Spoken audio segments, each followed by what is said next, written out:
Karena petani asal desa Sebagin, Kecamatan Simpang Rimba, Kabupaten Bangka Selatan berhasil selamat dari terkaman buaya. Kejadian tersebut terjadi di Pantai Tanjung Brani pada Senin 27 Juni sore. Saat penyerangan terjadi, korban sempat melakukan perlawanan hingga akhirnya berhasil melepaskan terkaman buaya tersebut. Untuk informasi selengkapnya akan disampaikan langsung oleh wartawan Bangka Pos Adi Saputra yang kini sudah terhubung bersama kami. Silakan rekan Adi. Ya, selamat sore rekan Me bersama Tribun News dimanapun berada. Yang mana karena usia 58 tahun, warga profesi petani, warga desa Sebagin, Kecamatan Simpang Rimba, Kabupaten Bangka Selatan, selamat dari terkaman buaya ganas. Yang mana kejadian tersebut terjadi di daerah Pantai Brani, pada hari Senin 27 Juni 2022 sekitar pukul 17.45. Kejadian tersebut berawal dari karena yang ingin memasang pukat di daerah Pantai Brani tersebut, memasang pukat.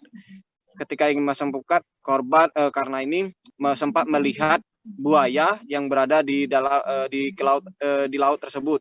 Namun ketika korban ingin kembali ke tepi pantai, tiba-tiba buaya tersebut menyerang tangannya dan menggigit tangannya. Namun seketika korban melakukan perlawanan dan melepaskan gigitan dari buaya tersebut.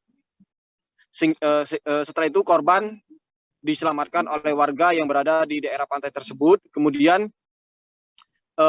korban dibawa ke rumah bersama warga. Menurut keterangan dari Kapolsek Simpang Rimba, Ibtu Junaidi, seizin Kapolres Bangka Selatan mengatakan bahwa korban membenarkan korban dimakan oleh buaya ganas.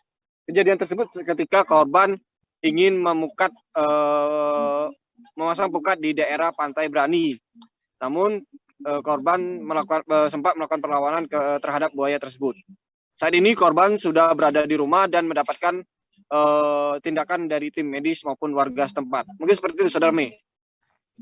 Baik, terima kasih rekan Adi atas laporan Anda. Selamat bertugas kembali. Terima kasih sudah nonton. Jangan lupa like, subscribe, dan share ya.